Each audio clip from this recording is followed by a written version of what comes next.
Saudara-saudara, kita berjumpa kembali di dalam pemahaman Alkitab hari ini. Bagaimana kabar Anda? Semoga tetap sehat dan mari kita akan melanjutkan. Kita akan melanjutkan pemahaman Alkitab kita dari kitab Kejadian. Kita sudah sampai di pasal yang kedua, yaitu mengenai hari ketujuh. Kita akan baca sudah Kejadian 2 ayat 1 sampai dengan ayat yang ketiga. Demikian firman Tuhan. Demikianlah diselesaikan langit dan bumi dan segala isinya ketika Allah pada hari ketujuh telah menyelesaikan pekerjaan yang dibuatnya itu. Berhentilah ia pada hari ketujuh dari segala pekerjaan yang telah dibuatnya itu.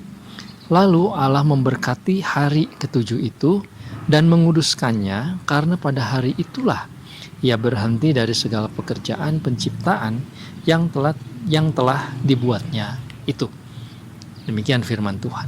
Saudara-saudara, kalau kita membaca bagian ini, kita berkesimpulan bahwa 6 hari penciptaan itu berpuncak pada hari ketujuh justru.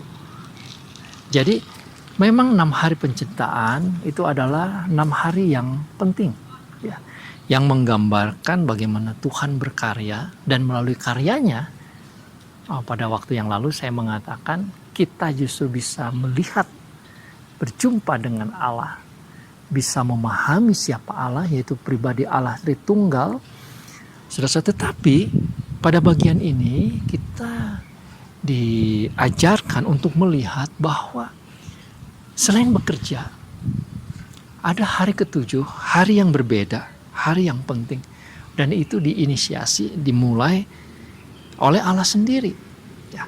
Nah, saudara jangan mengartikan bahwa Tuhan Allah itu adalah pribadi yang terbatas sehingga dia membutuhkan istirahat. Jangan begitu saudara memahaminya. Pribadi Allah adalah Allah yang tidak terbatas. Dan juga Allah adalah Allah yang selalu berkarya, bekerja. Karya Allah yang tak terbatas dan yang selalu dilakukan itu adalah di dalam pemeliharaan terhadap alam semesta. Sebab kalau Tuhan Allah berhenti memelihara, maka alam semesta ini akan berhenti, saudara. Jadi tentu kita harus memahami hal ini. Nah, lalu apa artinya hari ketujuh? Ketika Allah dinyatakan oleh Alkitab itu berhenti dari segala pekerjaannya.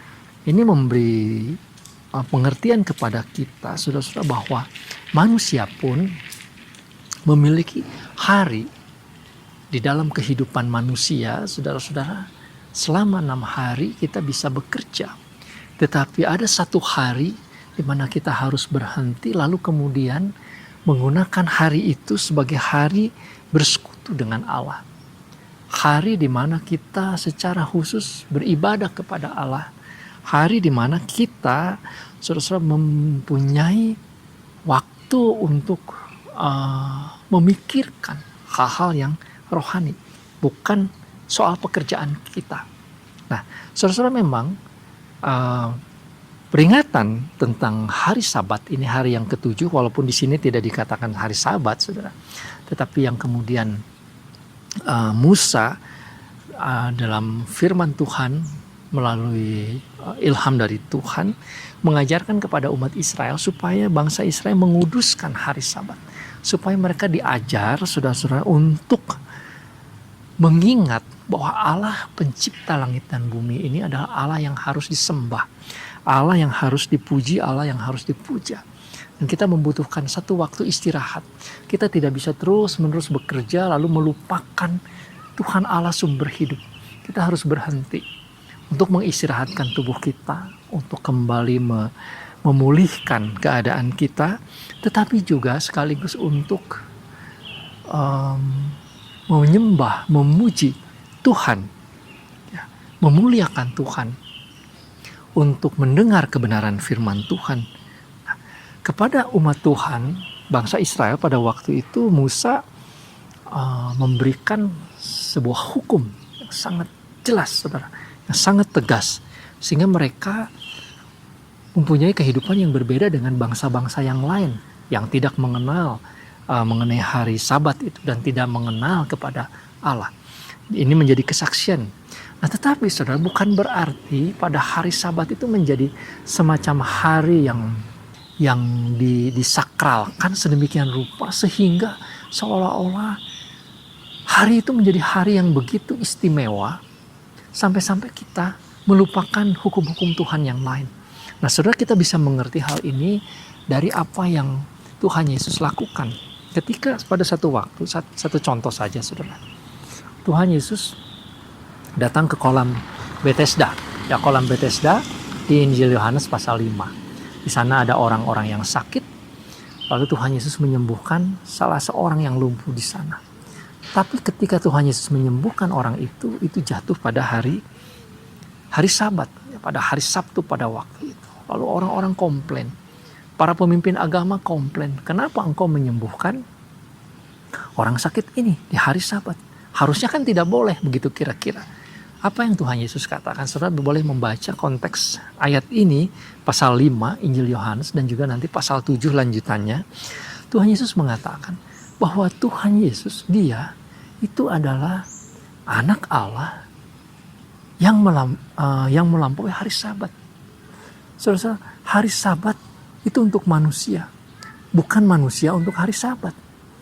Jadi saudara yang dikasihi Tuhan, dari ayat atau pernyataan Tuhan Yesus ini, Tuhan Yesus mau menyatakan bahwa hukum-hukum yang ada di dalam 10 hukum itu tidak berarti berlaku untuk dia, sang pembuat hukum.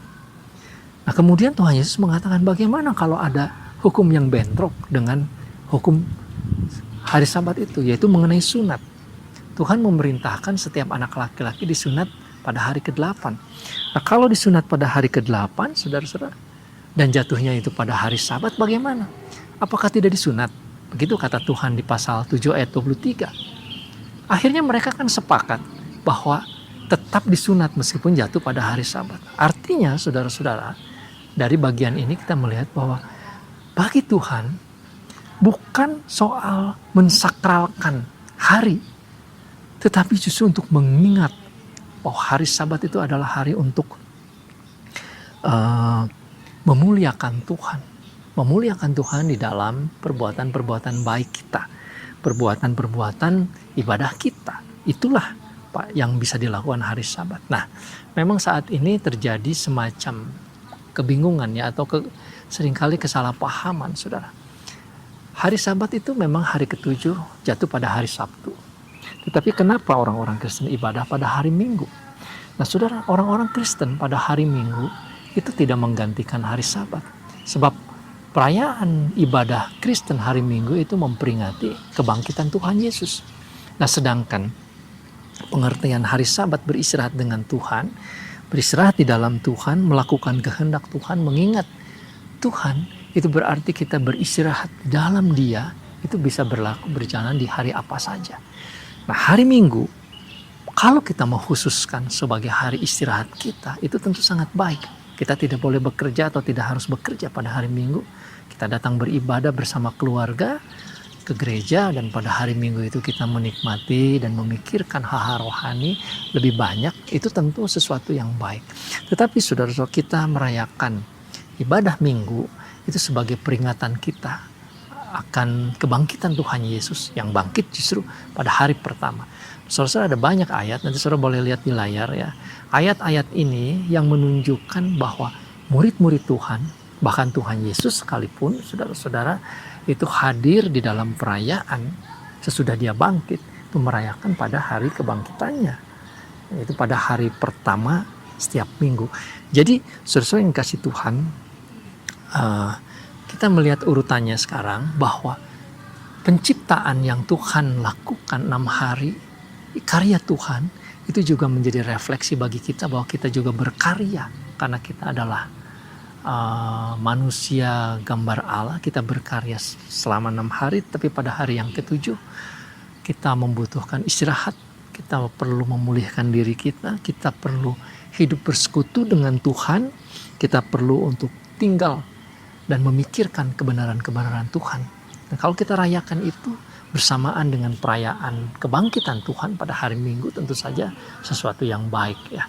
Kiranya Tuhan memberkati kita sekalian, saudara. Nah, nanti kita akan melanjutkan pada kesempatan berikut, memfokuskan bagaimana kasih di antara manusia itu bisa diwujudkan di dalam kehidupan manusia. Ya, Tuhan memberkati kita, sampai berjumpa kembali. Mari kita berdoa. Bapa di surga, tolong kami supaya kami sungguh-sungguh mengerti bahwa kami membutuhkan istirahat di dalam seluruh karya kami, tetapi juga kami membutuhkan pengertian, hikmat, penyembahan kepada Tuhan, ibadah kepada Tuhan. Kami merayakan kebangkitan Tuhan Yesus, sekaligus juga kami mengingat akan kebesaran dan kasih Tuhan. Terima kasih Bapa di surga, kami berdoa memohon dalam nama Tuhan Yesus Juru Selamat kami. Amin. Tuhan Yesus memberkati.